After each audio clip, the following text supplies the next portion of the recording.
केंद्रीय गृहमंत्री अमित शाह यांनी डॉक्टर बाबासाहेब आंबेडकर यांच्याबद्दल केलेल्या कथित अवमानकारक विधानाविरोधात आणि केंद्र सरकारने मांडलेल्या वन नेशन वन इलेक्शन धोरणाच्या निषेधार्थ आज अमरावती जिल्हाधिकारी कार्यालयावर डाव्या पक्षांच्या वतीने जोरदार निदर्शने करण्यात आली।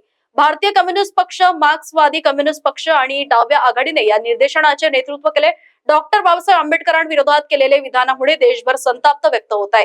या पार्श्वभूमीवर गृहमंत्री अमित शाह यांनी माफी मागावी आणि गृहमंत्री पदाचा राजीनामा द्यावा अशी मागणी यावेळी आंदोलकांनी केली आहे।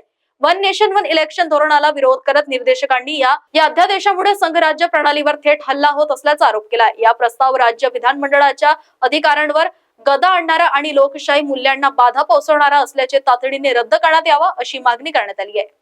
भारतीय कम्युनिस्ट पक्ष, मार्क्सवादी कम्युनिस्ट पक्ष आणि इतर डाव्या पक्षाच्या वतीनं डॉक्टर बाबासाहेब आंबेडकरांचा अपमान करणाऱ्या शहांचा राजीनामा दिला पाहिजे या मागणीकरता आणि वन नेशन वन इलेक्शन ही निवडणुकीमधली जी काही दुरुस्ती सरकारला मान्य करायची आहे त्याला विरोध करण्याकरता आज देशभर डाव्या पक्षाच्या वतीने आंदोलन होत आहे।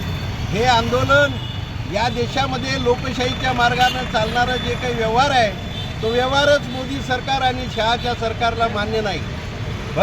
भर लोकसभेमध्ये डॉक्टर बाबासाहेब आंबेडकरांचा अपमान केल्यानंतरही मोदी आणि अमित शाह याबाबत एक शब्द देशापुढे बोलायला तयार नाहीत आणि म्हणून शहानी राजीनामा दिला पाहिजे ही देशव्यापी जनतेची मागणी घेऊन आज देशामधल्या सर्व देशभर हे आंदोलन होत आहे। या आंदोलनामध्ये डाव्या पक्षाचे आणि संघटनांचे कार्यकर्ते मोठ्या संख्येनं हजर झालेले उपस्थित झालेले आहेत आणि म्हणून ही मागणी घेऊन हे आज देशव्यापी आंदोलन डाव्या पक्षाच्या वतीनं करतो।